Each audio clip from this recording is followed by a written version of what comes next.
Students, आज हम लोग यूनिट एंड डायमेंशन का 5वां लेक्चर देखेंगे, जिसमें हम लोग एच.सी. वर्मा के कुछ सवाल देखेंगे, क्वेश्चंस देखेंगे, एग्जांपल्स करेंगे।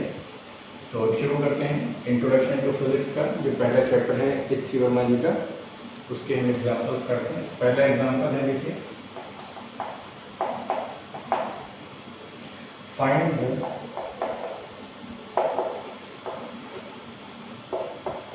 Dimensional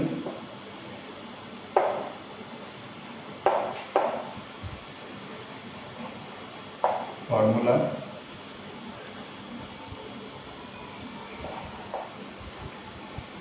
for the following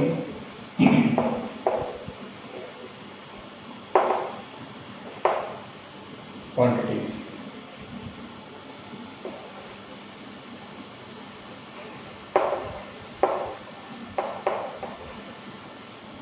quantities क्या हैं? Number 1, the universal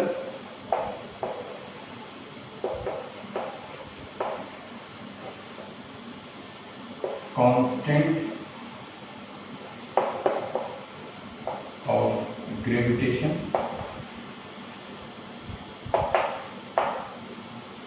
universal constant of gravitation capital G,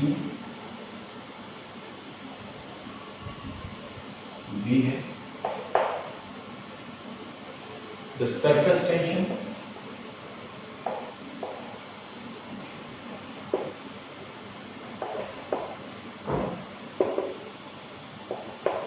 S से डिनोट करते हैं सरफेस टेंशन को। Third one, the thermal conductivity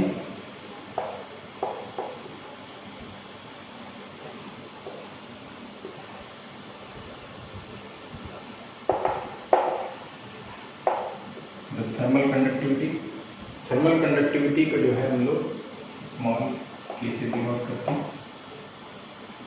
and the fourth one, and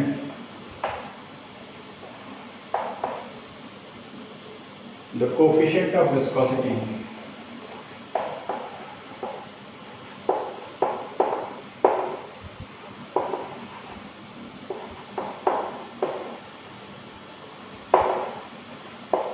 theta. ये चार आपको कांस्टेंट्स निकालने, चार जो है क्वांटिटीज हैं। Universal constant of gravitation, the surface tension S, the thermal conductivity K and the coefficient of viscosity theta. तो आइए देखते हैं, सॉल्यूशन देखते हैं। पहला सॉल्यूशन देखते हैं। हमें पता है कि अगर ग्रेविटेशनल फोर्स की बात करें तो F is equal to capital G m1 m2 upon r² होता है। इससे अगर हम कैपिटल G निकालें तो होगा F r² upon m1 m2। तो इससे अगर हम कहें कि कैपिटल G का जो डायमेंशनल फार्मूला होगा, इसको बड़े ब्रैकेट में करेंगे, इज इक्वल टू हो जाएगा, फोर्स का फार्मूला लिखेंगे तो फोर्स का होता है mLT-2 multiplied by r²। r क्या है? लेंथ है, तो लेंथ को हम मेजर करेंगे L से। लेंथ के लिए L लिखते हैं तो L² हो जाएगा, L² हो जाएगा, और अपॉन में mass into mass, m into m। मास के लिए m लिखते हैं, m इंटू m। तो इसके लिए देखिए क्या ग्रेविटेशनल फार्मूला बनेगा। ग्रेविटेशनल कांस्टेंट के लिए जो डायमेंशनल फार्मूला बनेगा, देखिए m की एक पावर है, यहाँ से 1 है, यहाँ से 1 माइनस का जाएगा, माइनस का 2 हो जाएगा, माइनस का 1 बचेगा, m की पावर बचेगी -1। और L के लिए देखिए एक L यहाँ पर है और एक L यहाँ पर है, तो हो जाएगा L⁻³ और T⁻⁻⁻²। ठीक है, तो ग्रेविटेशनल कांस्टेंट के लिए हो गया m⁻⁻⁻1, L⁻³ और T⁻⁻²। यानी कि डायमेंशंस की बात करें तो m में -1 होगा, L पे 3 होगा और T में -2 होगा। ठीक, चलिए अब दूसरा निकालते हैं, मिटा दें, नोट कर लीजिए। हाँ, दूसरा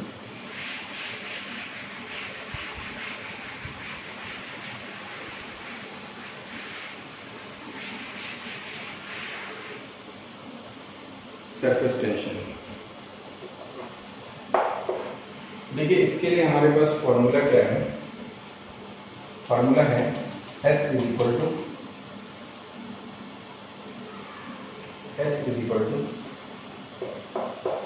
रो g r h upon rho g r h upon 2। तो देखिए अगर सरफेस टेंशन S के लिए अगर हम बात करेंगे, देखिए 2 तो न्यूमेरिकल वैल्यू है, इसका कोई डायमेंशन नहीं होगा, डायमेंशन ठीक है। तो S के लिए डायमेंशन की बात करेंगे तो dimension of S is equal to हो जाएगा डायमेंशन ऑफ रो की dimension, dimension of G, dimension of R, dimension of H। ठीक, तो ये रो के लिए देखिए हम क्या लिखते हैं, रो डेंसिटी है, डेंसिटी के लिए मास अपॉन वॉल्यूम होता है, नीचे इधर लिखते हैं। तो डेंसिटी के लिए मास अपॉन वॉल्यूम यानी कि m और L टू द पावर -3, ये डेंसिटी के लिए हो गया, मल्टीप्लाइड बाय देखिए g क्या है, एक्सेलरेशन ड्यू टू ग्रेविटी है, तो LT-2 हो जाएगा, LT-2 होगा, और एक r लेंथ और h भी लेंथ में मेजर होगा, तो ये हो जाएगा L to the power, L ऐसे लिखो चाहे एक इससे और बढ़ जाएगा अलग अलग।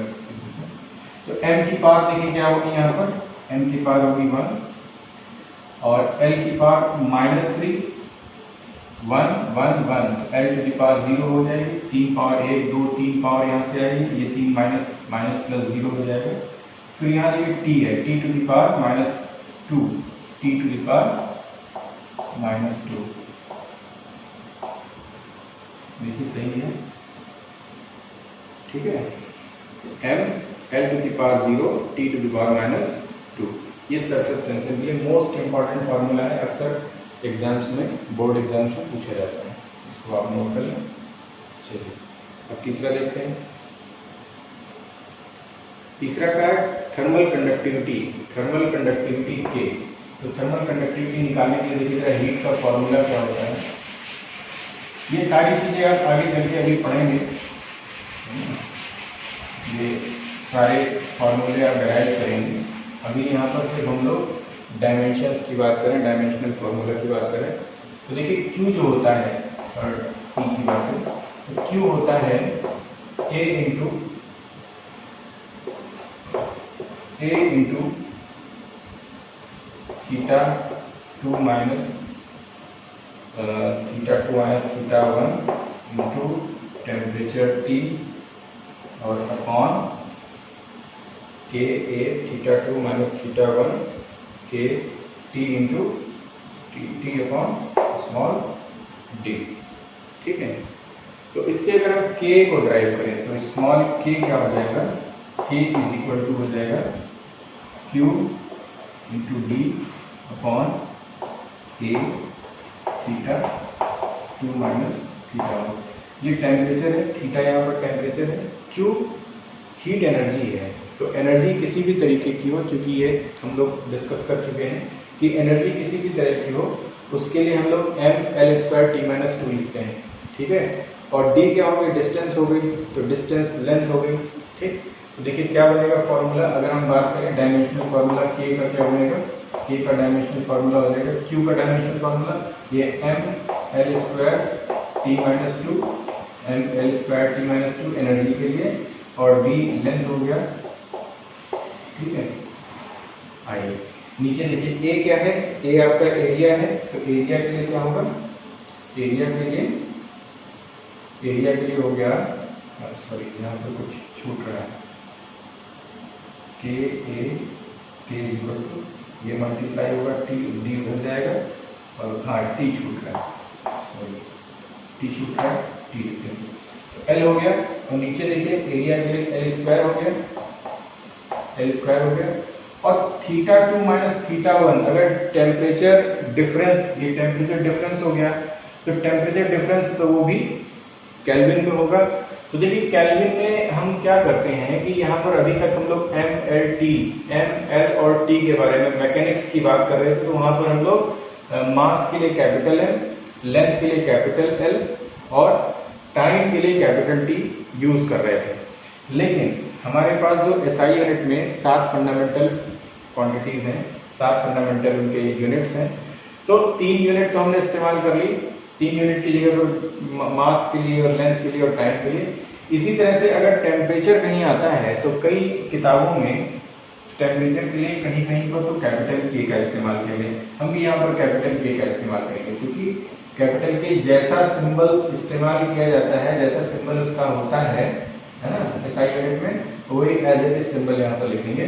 कहीं कहीं कैपिटल थीटा के रूप में इसको लिखा जाता है, कैपिटल थीटा लिखते हैं, कैपिटल थीटा। तो कैपिटल थीटा भी लिखते हैं, कहीं कहीं के लिखते हैं, ठीक है, आप के लिखें तो ज़्यादा बेहतर है। और देखिए टी क्या है, टी हो गया टाइम, तो टाइम के लिए कैपिटल टी हो गया, ठीक है। तो क्या बनेगा, देखिए m में कितनी पावर होगी, m की पावर तो 1 हो गई, और l में देखिए स्क्वायर यहाँ पर एक ये पावर 3 हो गई, और नीचे से 2 माइनस होगी तो 1 बचेगी, तो l की पावर 1 हो गई। अब देखो k ऊपर जाएगा तो k की पावर -1 हो गई और t की पावर -2 हो गई। लिखने का तरीका है, k को हमने बीच में लिख लिया है, जनरली लिखना भी चाहिए, बीच में लिखना चाहिए, t से पहले लिखना चाहिए, कभी कभी t के बाद भी लिखते हैं, ठीक है, तो चलेगा। तो यहाँ पर m l k power -1, k power -1 और t पावर -2 हो गया। आप चाहो तो आगे पीछे लिख सकते हो, t पहले लिखो k बाद में, ठीक है। चलिए 3 हो गए। चौथा देखें, फोर्थ देखें, कोफिशिएंट ऑफ विस्कोसिटी, नोट कर लीजिए। चलिए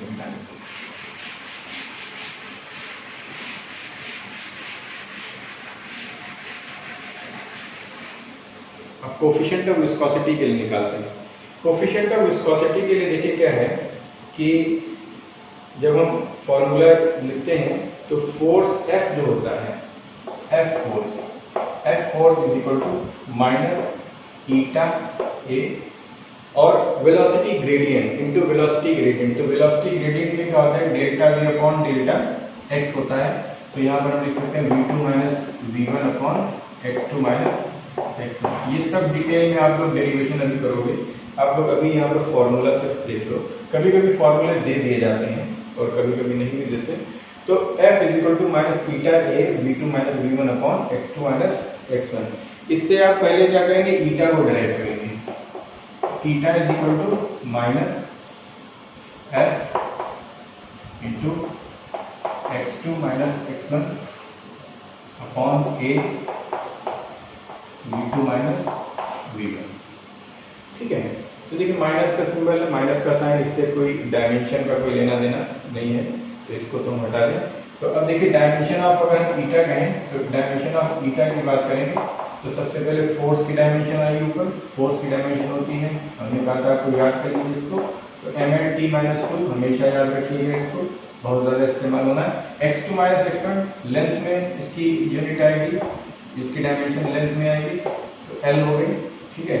और नीचे एरिया है तो एरिया l स्क्वायर हो गया, और v2 माइनस v1 तो v2 minus v1 l t minus 1, ठीक है।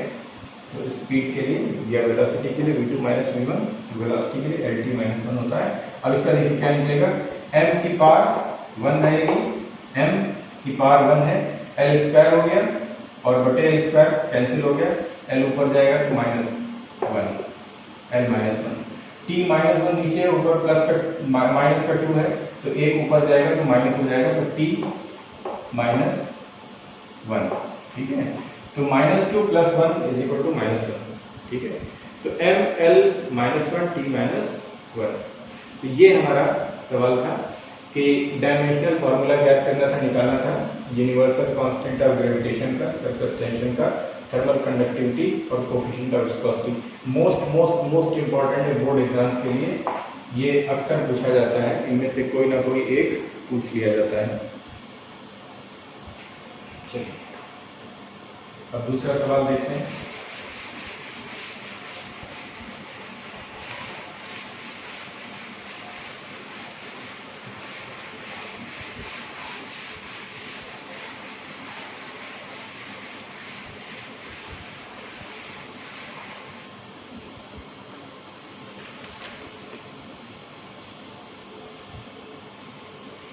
क्वेश्चन नंबर 2 है,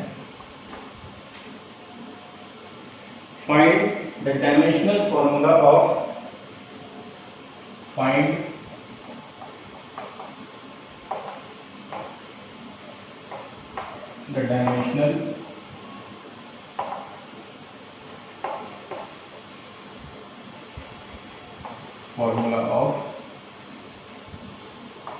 पहला है कि चार्ज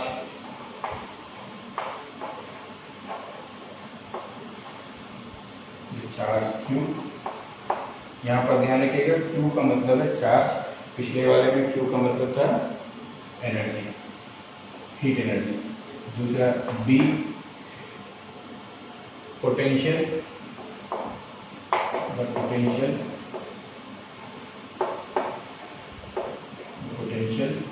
होता है B। और third one the capacitance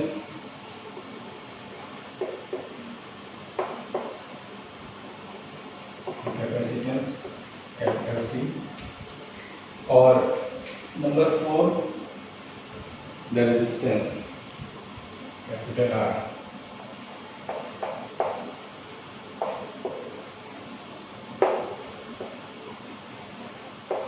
resistance capital R। इसमें ये कहा गया है कि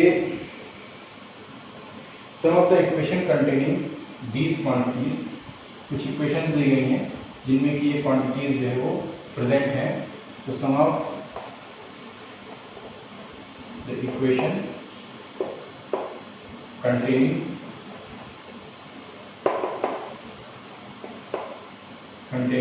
दीज क्वांटिटीज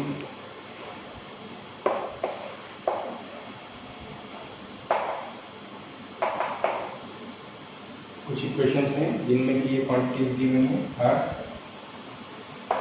देखो पहली इक्वेशन है Q is equal to IT। हमें पता है Q is equal to IT होता है।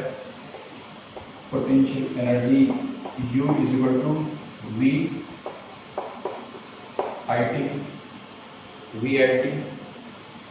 और Q is equal to CV। ये सारे फॉर्मूले हमको ऑलरेडी मालूम है। एंड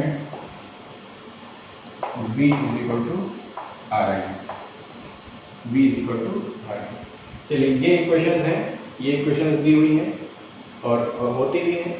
अब इनसे हमें निकालना है चार्ज का डायमेंशनल फार्मूला, पोटेंशियल का डायमेंशनल फार्मूला, कैपेसिटेंस का डायमेंशनल फार्मूला और रेजिस्टेंस का डायमेंशनल फार्मूला।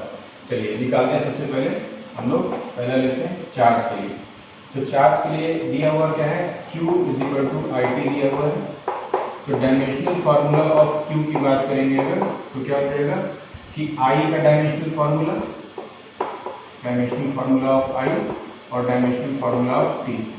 अब यहाँ पर समझिएगा, कुछ किताबों में, कुछ बुक्स में करंट के लिए डायमेंशनल फार्मूले के लिए हम लोग सिंबल इस्तेमाल करते हैं A, एम्पियर्स A, और कुछ में हम I लिखते हैं। जैसे SC वर्मा जी ने I का इस्तेमाल किया है, तो करंट के लिए I ही इन्होंने लिखा हुआ है, तो आप भी I लिख सकते हो। तो देखिए क्या हो जाएगा I और स्मॉल t टाइम के लिए हम लोग T लिख सकते हैं, IT।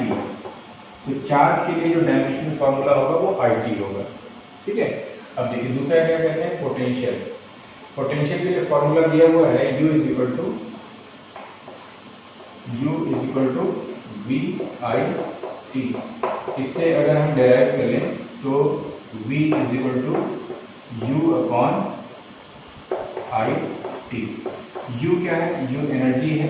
एनर्जी के लिए ml²T-2 ml²T-2 upon IT। I के लिए I और T के लिए कैपिटल T। तो ये हो जाएगा ml², और देखो I ऊपर जाएगा तो I -1 हो जाएगा और T की पावर -3 हो जाएगा।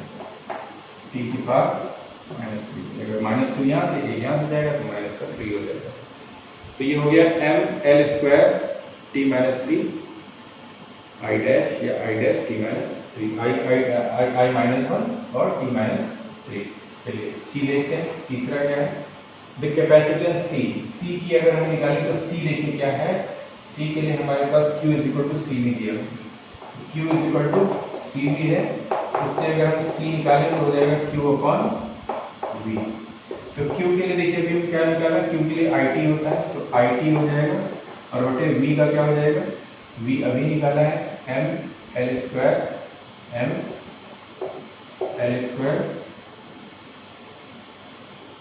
I माइनस 1 और T माइनस 3 हो जाएगा M माइनस 1 ऊपर जाएगा माइनस 1, फिर L के लिए लिखते हैं तो L माइनस 2 हो जाएगा, फिर I के लिए लिखेंगे तो I की पावर 1 यहाँ पर, यहाँ से जाएगी तो 2 हो जाएगी, प्लस 2 हो जाएगी, और माइनस का 3 और T ऊपर एक प्लस है तो प्लस का 4 हो जाएगा I की पावर। तो ये डायमेंशनल फार्मूला हो गया किसके लिए, कैपेसिटेंस के लिए। ठीक है, अब हमें निकालना है रेजिस्टेंस के लिए। तो रेजिस्टेंस के लिए है हमारे पास V is equal to R I, V is equal to R I, यहाँ लिख देते हैं V is equal to R I. तो V is equal to R I से क्या होगा, D है आर आई, इससे हम डिराइव कर सकते हैं कि R जो है is equal to V upon I. तो रख देंगे, हम वैल्यू रख देंगे, देखिए R के लिए, तो R की अगर हम डायमेंशन फार्मूला निकालें तो V का डायमेंशनल फार्मूला क्या है, V के लिए M L square I minus 1 और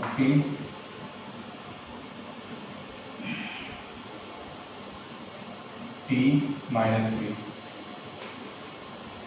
ठीक है, और अपन I, तो ये हो जाएगा M L square I minus 1 ये था, ये नीचे से ऊपर जाएगा तो माइनस का 2 हो जाएगा, और T माइनस 3। तो ये हो गया फॉर्मूला रेजिस्टेंस के लिए, dimensional formula M L square I to the power minus 2 and T to the power minus 3। Note कर लीजिए।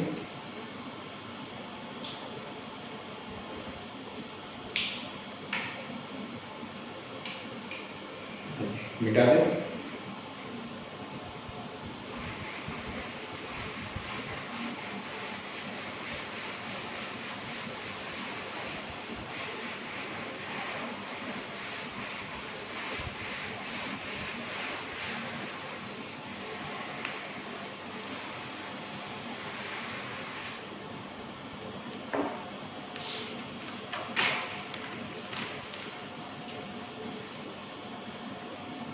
थर्ड क्वेश्चन देखिए,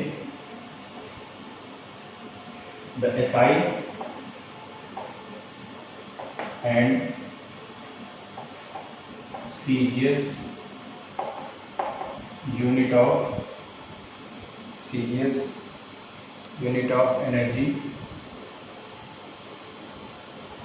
SI यूनिट एनर्जी की होती है जूल, ठीक है, और CGS में कहते हैं इसको हम अर्ग। The SI and CGS unit of energy are joule and erg respectively।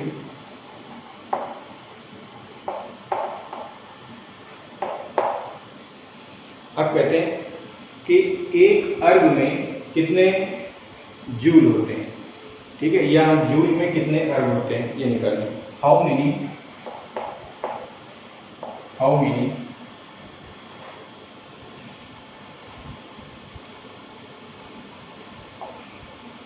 अर्ग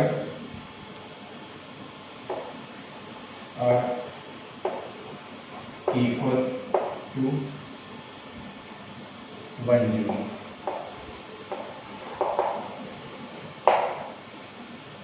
एक जूल में कितने अर्ग होंगे ये हमें निकालना है। चलिए देखते हैं। ऐसे होगा। अगर हम डायमेंशन की बात करें तो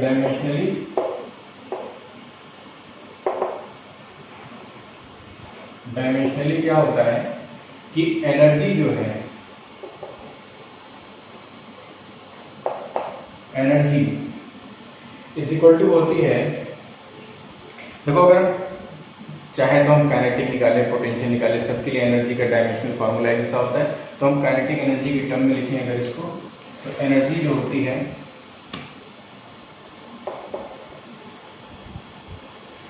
is equal to half M B square होता है। तो हाफ का डायमेंशन से कोई लेना देना है नहीं, तो हम लोग सीधे सीधे लिखें मास इंटू वेलोसिटी,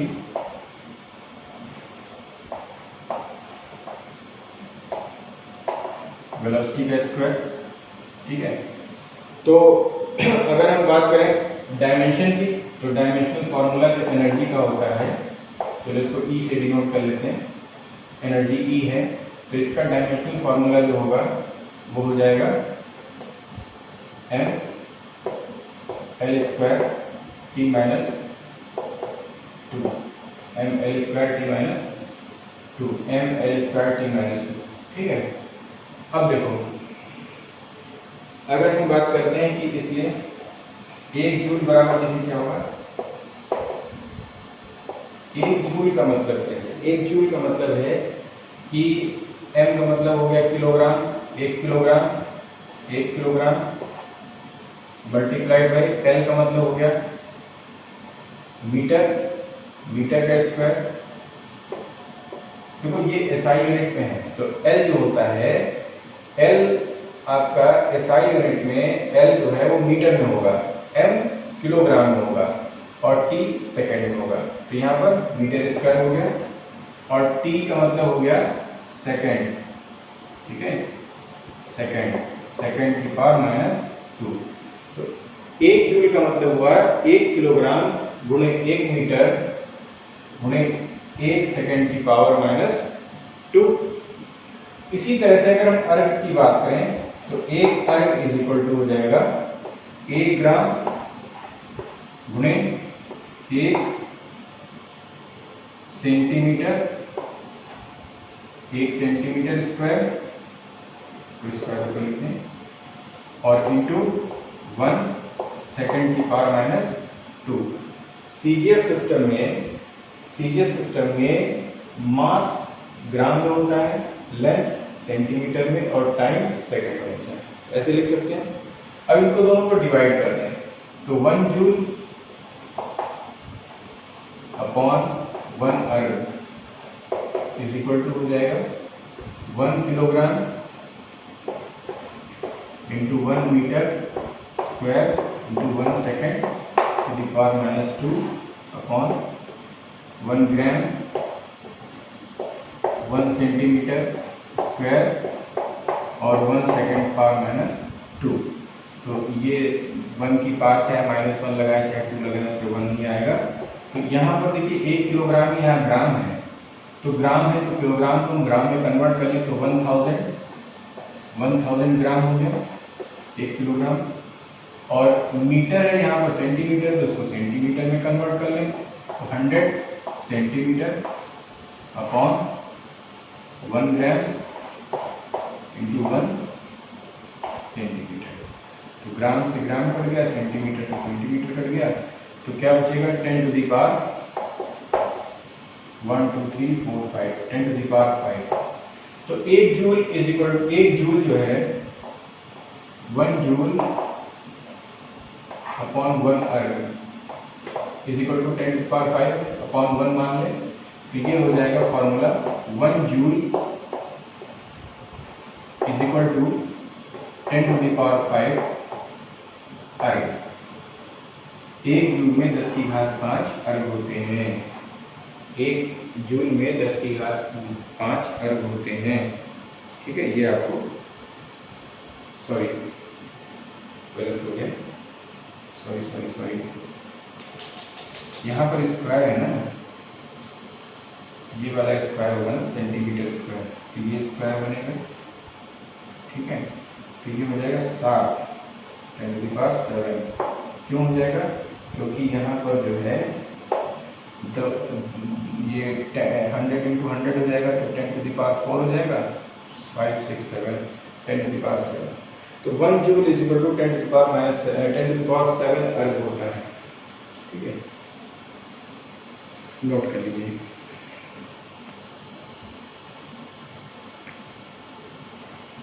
एक क्वेश्चन और करेंगे, हालांकि कर चुके हैं हम लोग पहले भी, दोबारा से दोबारा फिर से देखते हैं, इस मेथड से देखते हैं। एक्चुअली यहाँ पर भी वही किया है, जो फार्मूला लगाते हैं n1 n2 is equal to n1 और m1 अपॉन m2 की power a, l1 upon l2 की पावर b और t1 अपॉन t2 की पावर c। ये यही फार्मूला यहाँ पर लगाया है, थोड़ा सा उसको बेसिक्स को समझते हुए कि हमने अलग अलग करके पहले निकाला, उसके बाद डिवाइड करके निकाला, कर वही रहे हैं ultimately. n2 is equal to n1 m1 upon m2 बार है। तो चाहे ये मेथड अपना लो, चाहे ये मेथड अपना लो, जो आपको इजी लगे उस मेथड से आप कर सकते हो।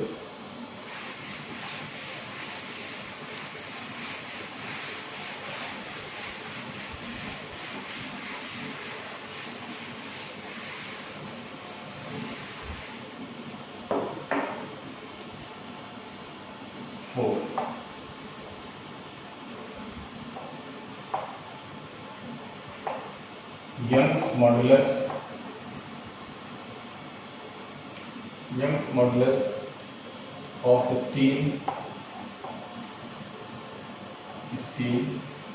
is 19 into 10 to the power 10 newton per metre square. ठीक है, ये एक स्टील का यंग मॉडुलस जो है 19 इंटू 10 न्यूटन पर मीटर है।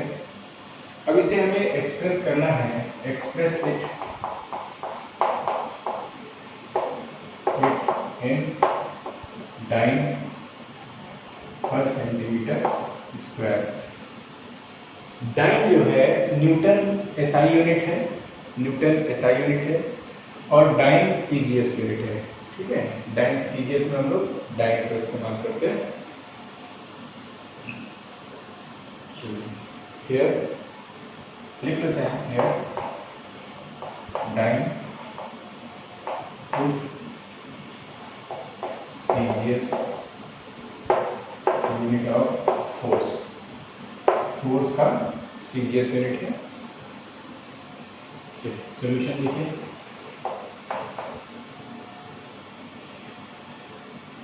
हम यहाँ पर अगर देखें तो the unit of Young's modulus, Young's modulus का जो यूनिट है वो न्यूटन पर मीटर स्क्वायर है, न्यूटन पर मीटर स्क्वायर है। ठीक है, तो डायमेंशनल फॉर्मूला, इससे क्या पता चलता है कि डायमेंशनल फॉर्मूला क्या होगा, कि डायमेंशनल फॉर्मूला अगर हम कहें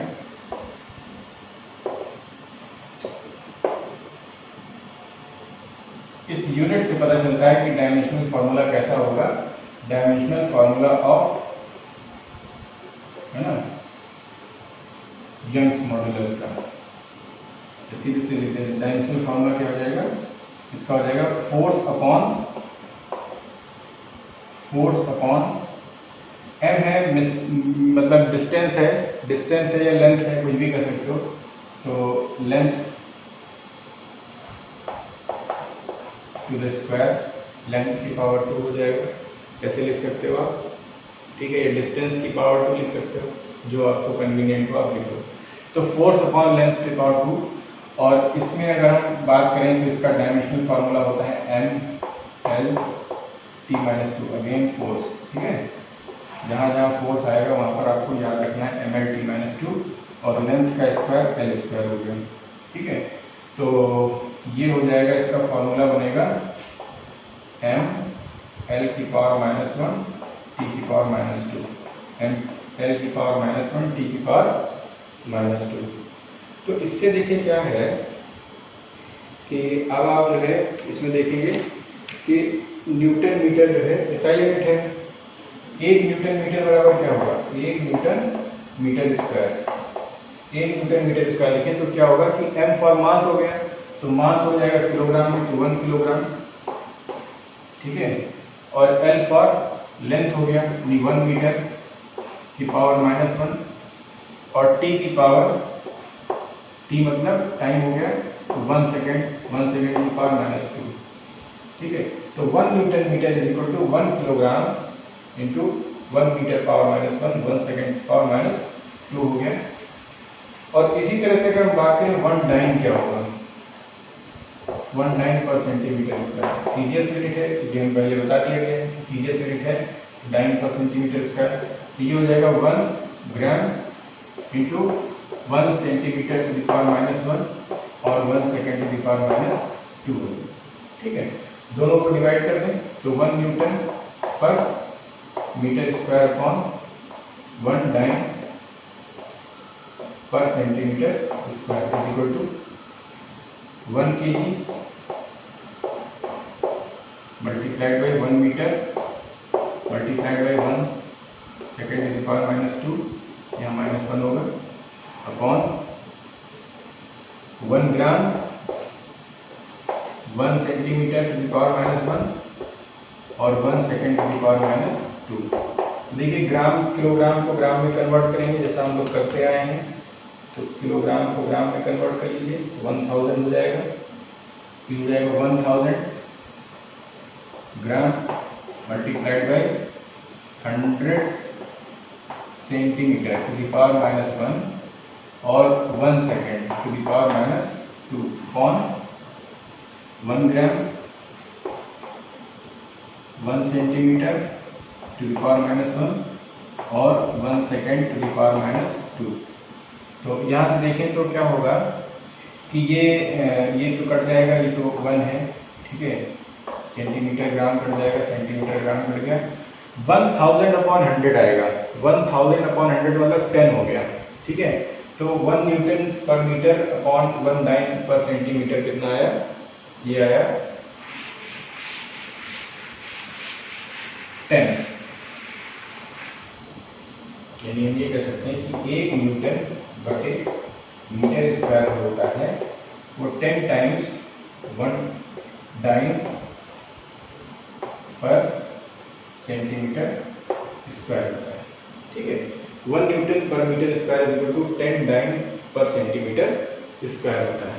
तो अब यहाँ पर ये कहते हैं कि 19 into 10 to the power 10 newton metre कितने डाइन होगा, तो हम क्या करें, सिंपल ये न्यूमेरिकल वैल्यू से मल्टीप्लाई कर दीजिए, तो 19 into 10 to the power 10 newton metre is equal to हो जाएगा 19 into 10 to the power 10 into 10 dyne per centimetre square. तो ये कितना हो जाएगा, 19 into 10 to the power 11 dyne per centimetre square, ठीक है। नोट कर लीजिए, पहले ये नोट करिए, उसके बाद ये नोट करिए। 1 newton per metre, 1 newton per metre upon 1 dyne per centimetre is equal to 10 हुआ, तो क्रॉस मल्टीप्लाई करेंगे, 1 newton per metre square is equal to 10 dyne per centimetre square हो गया। और अगर 1 newton per metre square 10 dyne per centimetre square के है, तो 19 into 10 power 10 newton per metre 19 into 10 power 11 dyne per centimetre square के बराबर होगा, ठीक है। नोट कर लीजिए, मिटा दें।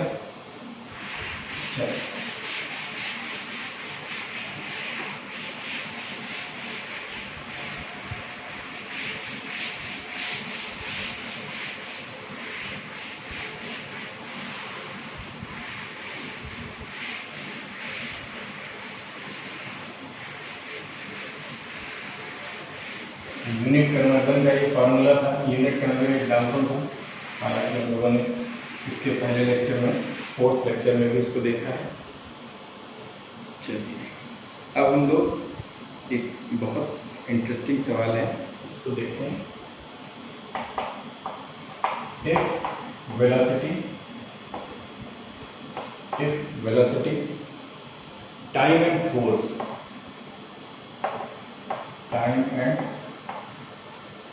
फोर्स were chosen as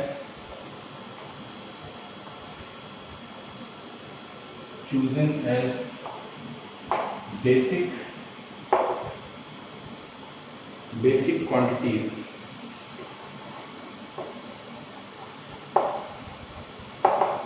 अगर हम वेलोसिटी, टाइम और फोर्स को बेसिक क्वांटिटी मान लें, जैसे हम लोग फंडामेंटल किसे मानते हैं, हम लोग मानते हैं लेंथ को, मास को, टाइम को।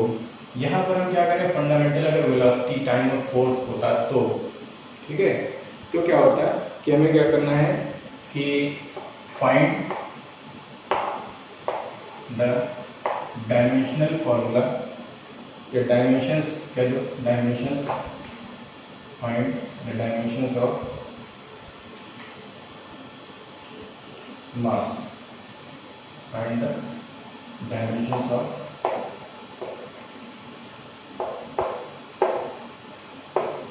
मास। मास का जो है हमें डायमेंशन निकालना है, ठीक है। तो देखिए हम जानते हैं सॉल्यूशन को डायमेंशनली क्या होता है, डायमेंशनली फोर्स की बात करेगा तो force is equal to mass into acceleration होता है, मास इंटू एक्सेलरेशन होता है, मास इंटू एक्सेलरेशन, ठीक है। अच्छा, तो देखिए फोर्स जो है मास इंटू एक्सेलरेशन है, ये हो जाएगा mass into velocity upon time, लिख सकते हैं इसको वेलोसिटी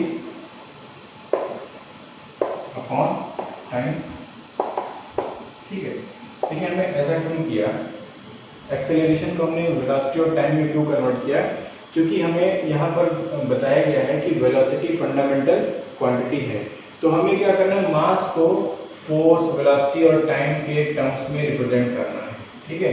ये फोर्स हो गया, तो इससे अगर हम मास की बात करें तो मास इज इक्वल टू हो गया force into time upon velocity, ठीक है। तो अगर हम मास का डायमेंशन पूछें, डायमेंशन ऑफ मास क्या होगा, तो फोर्स के लिए अगर हम F सिंबल ले लें तो F की पावर 1 होगा यहाँ पर देखिए, और टाइम की पावर 1 होगा, टाइम के लिए T ले लें, और वेलोसिटी है तो वेलोसिटी जो है ऊपर जाएगा तो v हम पहले लिख लें, तो v की पावर -1 हो जाएगा और t हो जाएगा, तो F v to the power -1 और t, F v to the power -1 और t, या F t v पावर -1 लिख लो, उससे कोई फर्क नहीं पड़ता, आगे पीछे कर लो, तो F t v की पावर -1 या F v की पावर -1 t, ठीक है। तो इस तरीके से अगर हमें बेस क्वांटिटीज चेंज करके दी जाए तो भी हमें उन्हें हम निकाल सकते हैं। नेक्स्ट देखते हैं,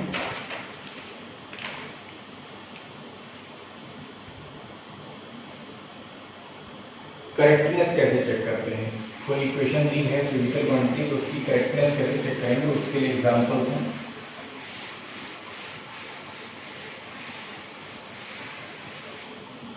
तो अगला क्वेश्चन है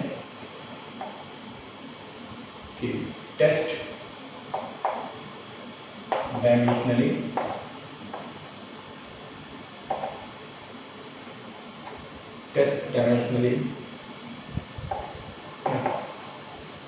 the equation if the equation v square is equal to u square plus 2ax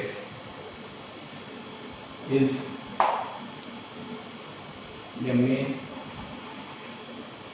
may be correct.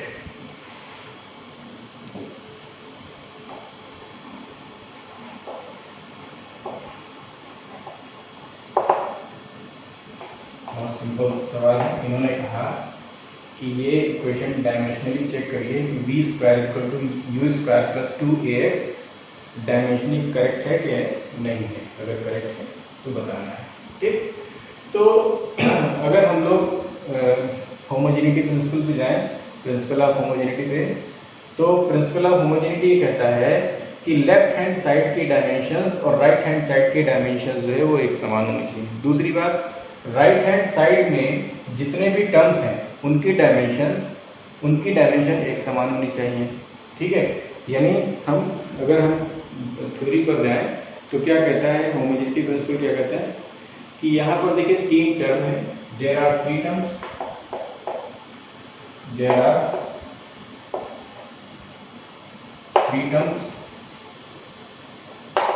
Three terms कौन कौन से हैं, वी स्क्वायर है, यू स्क्वायर एंड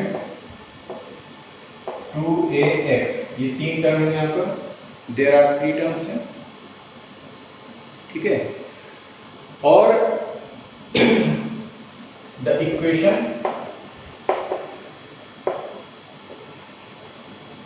में भी करेक्ट कब होगी, if may be correct if the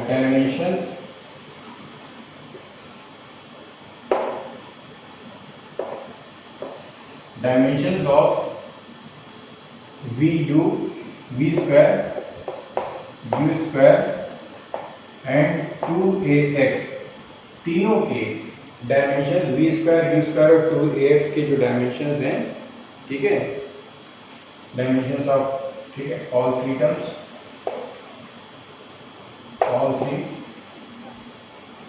terms, ठीक है, तीनों के क्या होने चाहिए, आर इक्वल।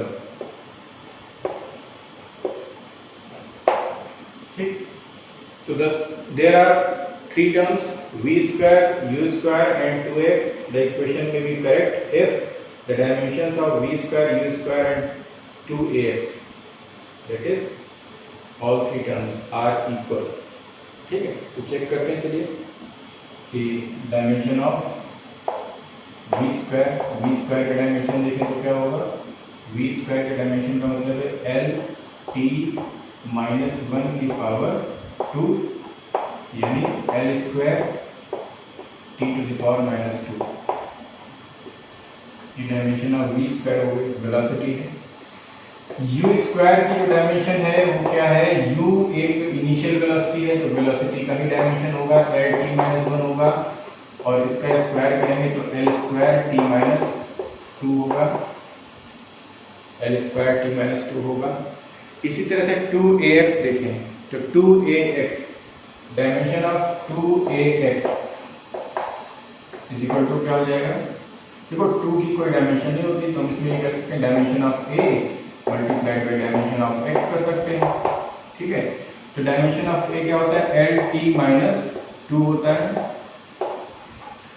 और x की डायमेंशन जो है वो l हो जाएगी, तो इससे हम ये लिख सकते हैं कि l स्क्वायर हो जाएगा, एक l और एक l, तो -2। तो इससे ये पता चलता है कि तीनों टर्म जो v square, u square, 2ax है, इनकी डायमेंशन जो है वो एक समान है, तो हम ये कह सकते हैं thus द इक्वेशन में भी करेक्ट, तो जो इक्वेशन है वो करेक्ट हो सकती है, ये करेक्ट होगी, thus the equation may be correct, ठीक है।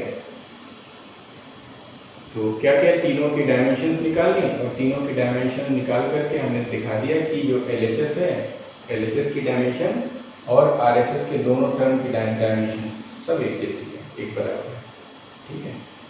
तो इस तरह के और भी क्वेश्चंस हैं, कर सकते हैं। चलिए मिटा देते हैं, एक और क्वेश्चन देखते हैं।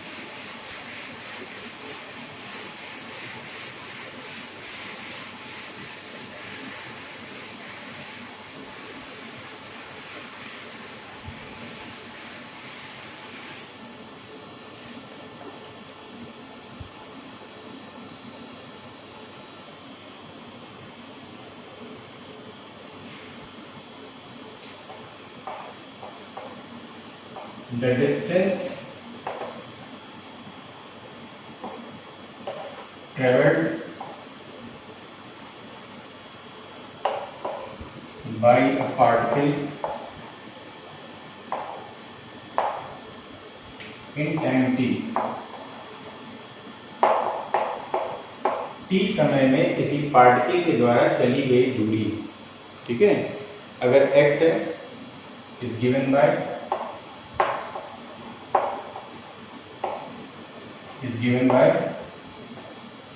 x is equal to a plus bt plus ct square plus dt cube, ठीक है। तो क्या करना है, find the dimension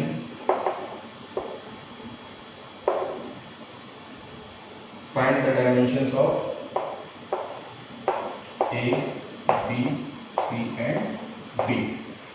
A, B, C, D के डायमेंशन हमें निकालने हैं।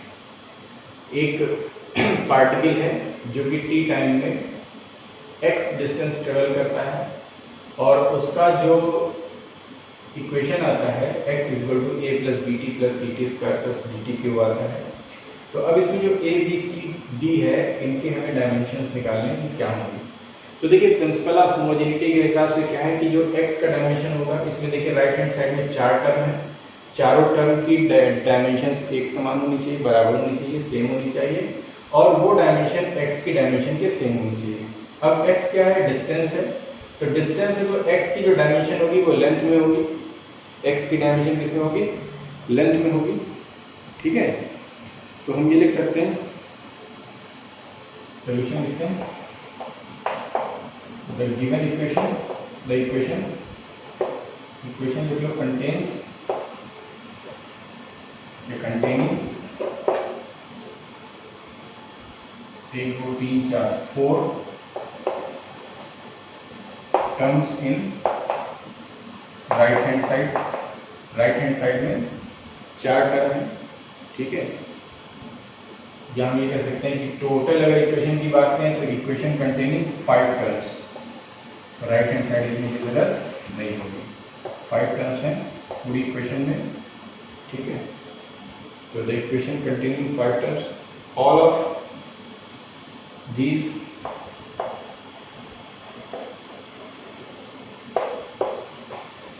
should,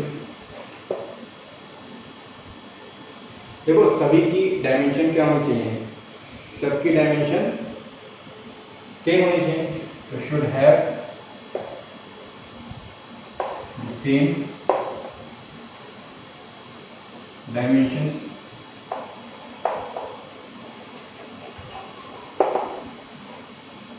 ठीक है, सबकी डायमेंशन सेम होनी चाहिए। तो अब देखो क्या है, सिंस डायमेंशंस ऑफ x क्या है, डायमेंशंस ऑफ x क्या है, l के बराबर, ठीक है। तो अगर ये इक्वेशन मिली है इसका मतलब है कि जो पांचों टर्म है इनकी डायमेंशन एक समान होगी। तो हम ये कह सकते हैं कि डायमेंशन ऑफ a जो होगी वो किसके बराबर होगी, वो भी l के बराबर होगी क्योंकि सबकी डायमेंशन एक समान है, ठीक है। इसी तरह से b की जो bt है, ये टर्म है bt टर्म, इसकी डायमेंशन किसके बराबर होगी, l के बराबर होगी। तो इससे हम ये निकाल सकते हैं कि जो b होगा, b बराबर क्या हो जाएगा, t से इसको डिवाइड कर दें तो l t माइनस 1 हो जाएगा, t नीचे डिवाइड करेंगे तो ऊपर जाएगा तो माइनस 1 हो जाएगा। c t स्क्वायर कर दें तो सी टी स्क्वायर की डायमेंशन किसके बराबर होगी, एल के बराबर होगी।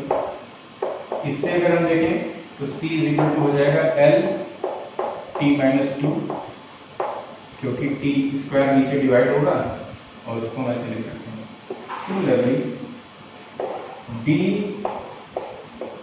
टी क्यूब की डायमेंशन अगर हम देखें तो वो एल के बराबर होगी, ठीक है। तो इससे हम डी निकाल सकते हैं कि d की वैल्यू क्या होगी, तो डायमेंशन ऑफ d जो है बराबर हो जाएगी L T minus 3, L T minus 3। तो डायमेंशन ऑफ a हो गया l, डायमेंशन ऑफ ये डायमेंशनल फार्मूला कह सकते हो l हो गया या l में 1 कह सकते हो, और dimension of b L T minus 1, dimension of c L T minus 2, dimension of d L T minus 3 हो जाएगा। ठीक है, तो इस तरीके से हम लोग निकाल सकते हैं।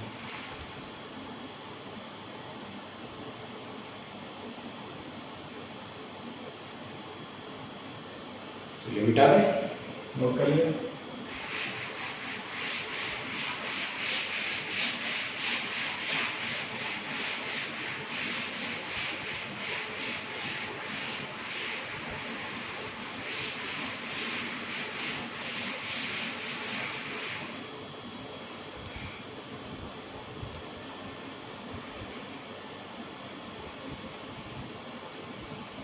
आइए देखते हैं अगला सवाल कि सेंट्रीपिटल फोर्स है F, the centripetal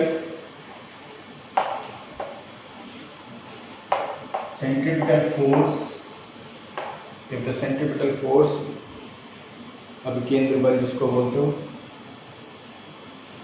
is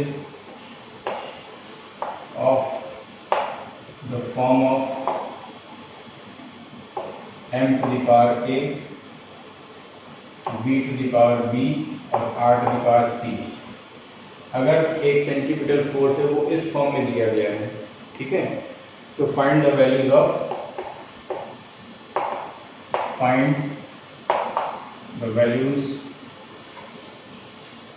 of a, b and c।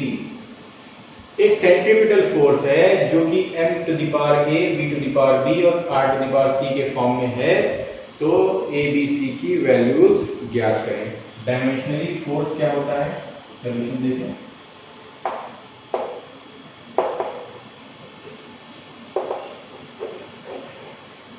Dimensionally क्या होता है, force is equal to F जो है वो क्या हो गया, F हो गया mass to the power a, इस फॉर्मूले के हिसाब से। v फॉर वेलोसिटी है, velocity to the power b, और r क्या है, लेंथ कह लो, डिस्टेंस कह लो, डिस्टेंस की पावर c हो गया, ठीक है, या लेंथ की पावर c हो गया, कुछ भी आप लिख सकते हो। तो फोर्स की देखिए डायमेंशन क्या होती है, डायमेंशन क्या है, यहाँ पर मास की पावर a होगा, वेलोसिटी की पावर b होगा, डिस्टेंस की पावर c होगा, और लेफ्ट हैंड में देखें फोर्स है तो फोर्स होता है mlt minus two is equal to क्या हो गया, मास हो गया m to the power a, velocity lt minus 1 to the power b, और लेंथ की power c।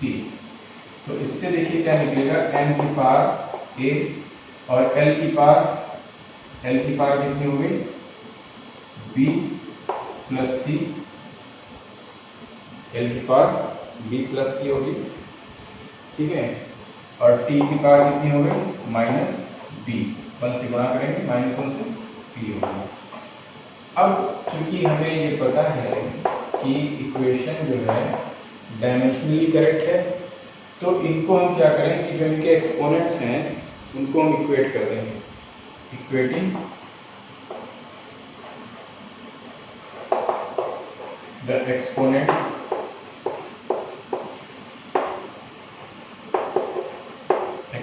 Of similar quantities,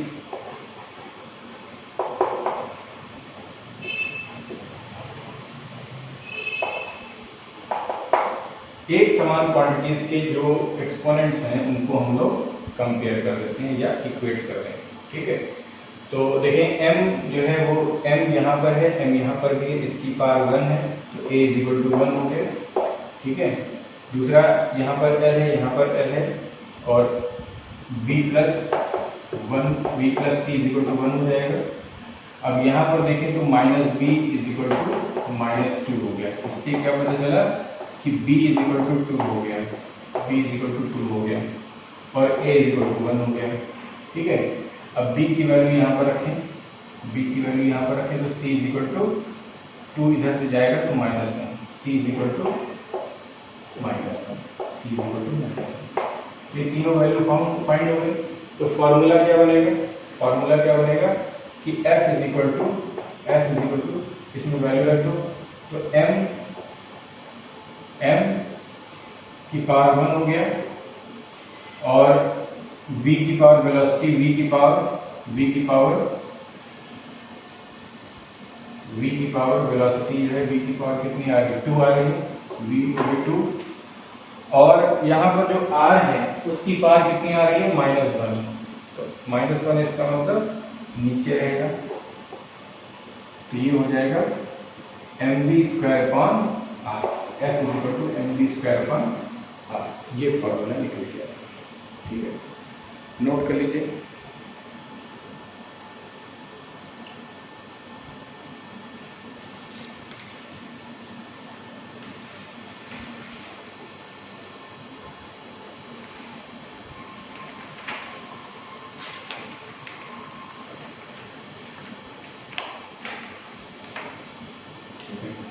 तो ये क्वेश्चंस थे जो HC वर्मा से हैं।